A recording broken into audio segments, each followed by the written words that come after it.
হয়, ধেমাজি জিলাৰ এজন সন্তান আমাৰ প্ৰাক্তন জোনাই সমষ্টিৰ বিধায়ক তথা অসম চৰকাৰৰ প্ৰাক্তন মন্ত্ৰী ৰমেশ মোহন কুলি ডাঙৰীয়াৰ স্মৃতিত কোলাজানত এখন পাৰ্ক নিৰ্মাণ কৰা হৈছে আৰু তেখেতৰ প্ৰতিমূৰ্তি স্থাপন কৰিছে, কমিউনিটি হল এটাও নিৰ্মাণ কৰিছে। আমি সকলোৰে সহায় সহযোগিতাৰে এই কামখিনি সম্পন্ন কৰিছোঁ।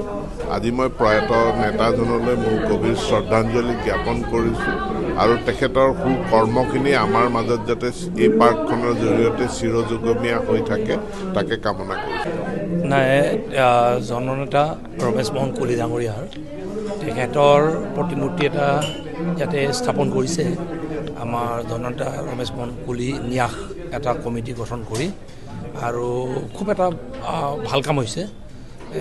দেৰিয়ে হ'ল চাবলৈ গ'লে এক প্ৰকাৰ, আৰু তেখেতৰ যিখিনি অনুগামী আৰু তেখেতৰ অৱদানক স্বীকাৰ কৰি এই অঞ্চলক লৈ যিখিনি অৱদান, মই ভাবোঁ যে নতুন প্ৰজন্মই এই বহুত কথাক লৈ অৱগত নহয়। মই ভাবোঁ যে এতিয়া জননেতাৰ ইয়াত যিটো প্ৰতিমূৰ্তি এটা স্থাপন হ'ল, পাৰ্ক এটাও হৈছে, এতিয়া মানুহৰ মাজত এটা চৰ্চা হ'ব।